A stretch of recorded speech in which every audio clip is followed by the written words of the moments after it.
Hello and welcome back to the Cosmic Engine. Today we're going to be having a look at Legends of Dawn. Now Legends of Dawn has just been released on Steam recently.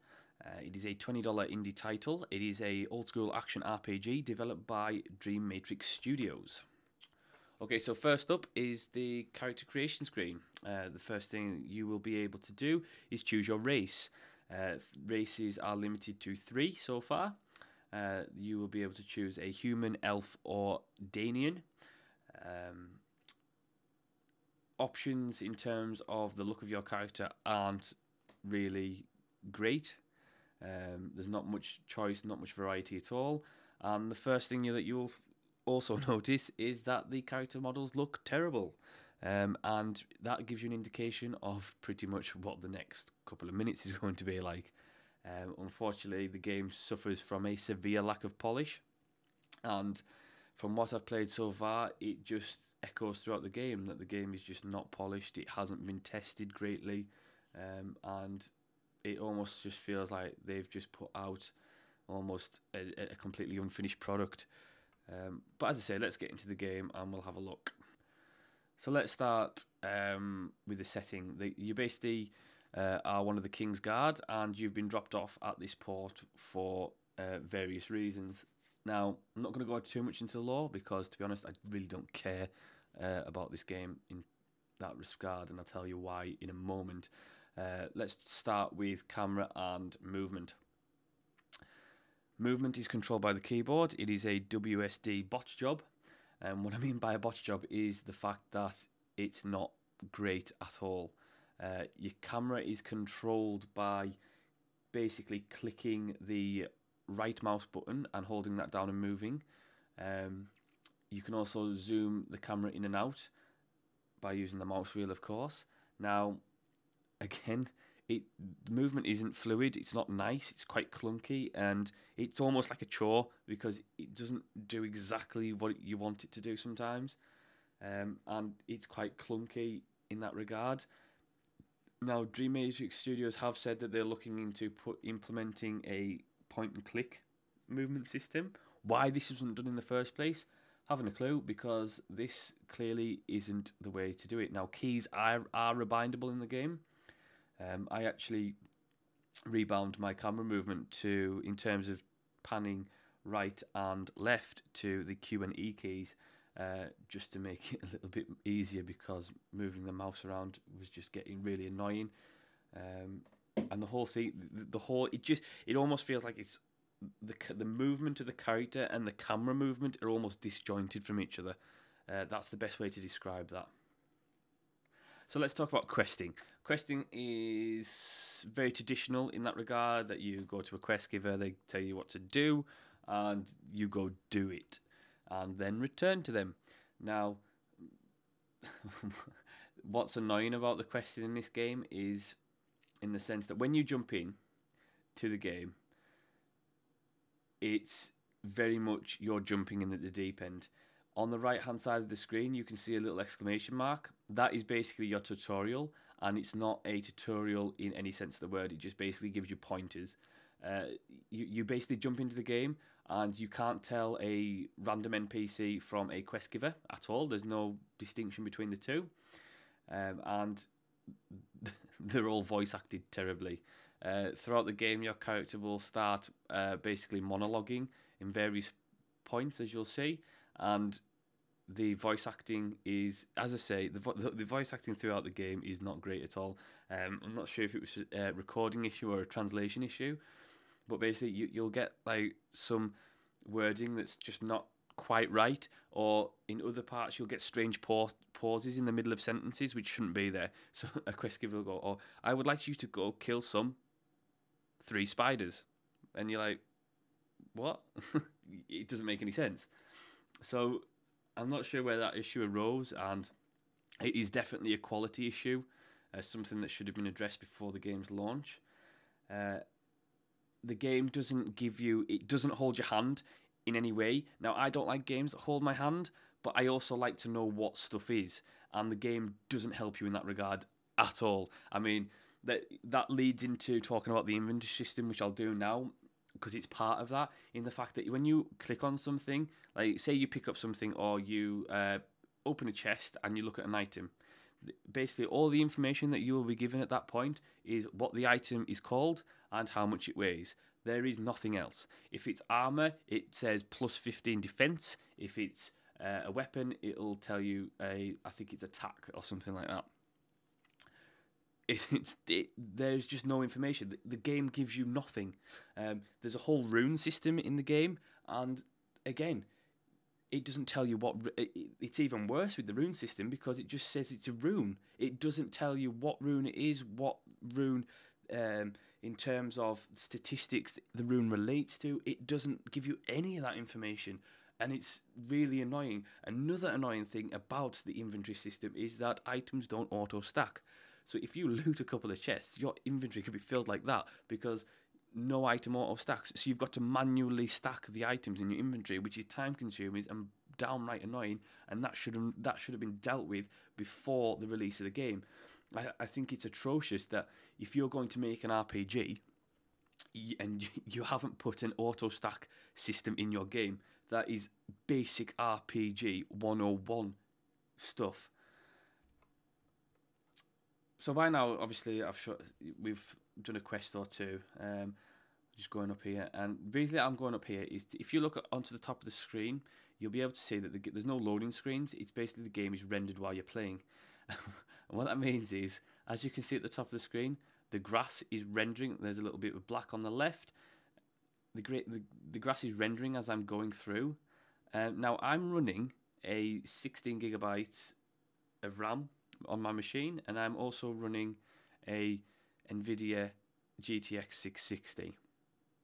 My graphics card should have no problem with this game, yet this game has severe graphical issues. I'm talking about regular frame rate drops. I'm talking about the game crashing. I mean, the game is bug filled graphically. I mean, it's absolutely atrocious. There is a severe lack of polish, a severe lack of bug testing, and a severe lack of quality control on this game. I mean, it's one of the worst I've played this year, easily. I mean, there is just. I mean, for example, this is my second recording of this game. My first recording was that bad that the game broke completely. It started massive frame rate drops, and then I entered into combat, and suddenly the game black screened and corrupted the entire video file. So I was less than impressed at that point already.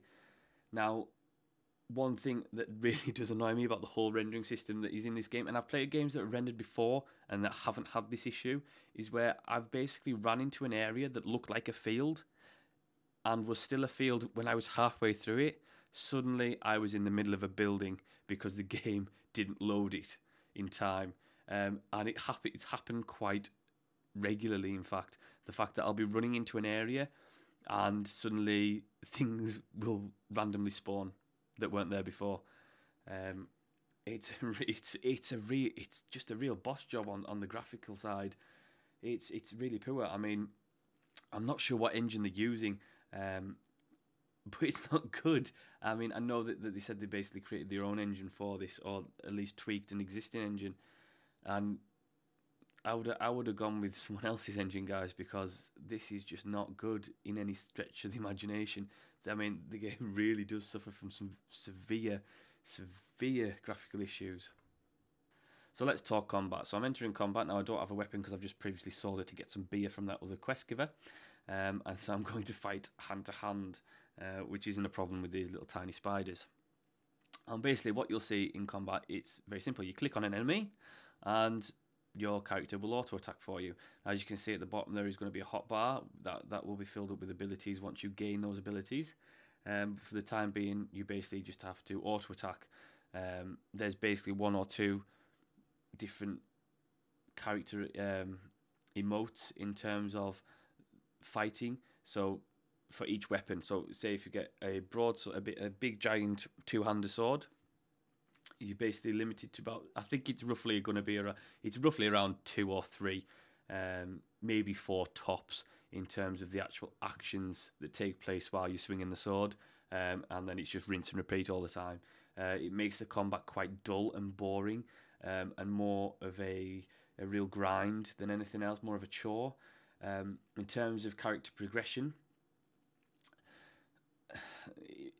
it's a difficult one. The game is set as an open world, and what you've said, there's no classes in the game in that respect. Basically, you can go through and do what you want. If you want to do crafting, you can do crafting. If you want to be a melee warrior, you can be. If you want to be a ranged character, you can be. There's no set class or anything like that. You just keep doing what you're doing. The problem is the fact that what a lot of people, myself included, and a lot of people have found is that when you are going to an area and you complete all your main quests, and then you need to head to another area, because the game is open world, you can go to that area. The problem is that area in terms of the enemies, can be at a higher level than you, to such an extent that the difficulty curve is extreme. So you basically, the game forces you almost to go back and grind mobs for quite a period of time, and that becomes really, really irritating, to the extent where you just put it down, because you think, I can't be bothered killing another 10 spiders to gain another certain amount of XP. There's a severe lack of real fluent character experience progression in terms of the leveling, so that you often find yourself stuck in certain places to really progress forward. And it does become a real chore and a real annoyance in terms of the grind. So I'm just heading up to a graveyard here, just for one of these quests. And I'm just going to show you another thing that quite annoys me, that's coming up in a little bit. As I said, this is my second recording, so I have done it before. That's basically, what I'm going to do is I'm going to show you a little bit of the kind of what to expect from the dungeons. Now, there is traps in this dungeon. Now, the problem is, because of the poor texture quality of the game, and because of, I mean, I'm not sure if you can see it because I can't see it, I've looked, is that there's traps in the game, but you can't see where the trigger devices are. In other games, you'll be able to see, like, a slightly disjointed tile on the floor or something like that. You can't see anything in this game, nothing. And it basically means that your character's going to be severely hurt because you've stepped on a trap that you didn't know existed. And, in honesty, as the first impressions go, it's not a great first impressions. The game isn't really endearing at all. If you're looking for an old school action RPG, go play an old school action RPG. Go play Neverwinter Nights. Go play Baldur's Gate. Definitely, I would recommend staying away from this one. If you're definitely going to give it a try, do try and stick with it for a time period. I know that there are some people out there who are enjoying the game and have stuck with it. For me personally, there's too much negative to go with the positive on the game, in my honest opinion. And I think you should save your $20 and go spend it somewhere else. As I say, it's an unfinished product in my honest opinion. There's no polish on the game. Severe bugs. I mean, masses of complaints of bugs. I mean, game crashes left, right, and centre. Severe difficulty curves. The game is just not user friendly in any regard, in my opinion. But anyway, that was Legends of Dawn. Leave a comment, like and subscribe. Dislike if you disliked it. If you disagreed with any of the points, do leave a comment and let me know what your thoughts are. If you're playing the game, I would love to hear from you as well in the comments. Let me know what your thoughts are on the game. If you've really stuck with it and you're really enjoying it, tell me why you're enjoying it. And thanks very much for watching, and I'll see you next time.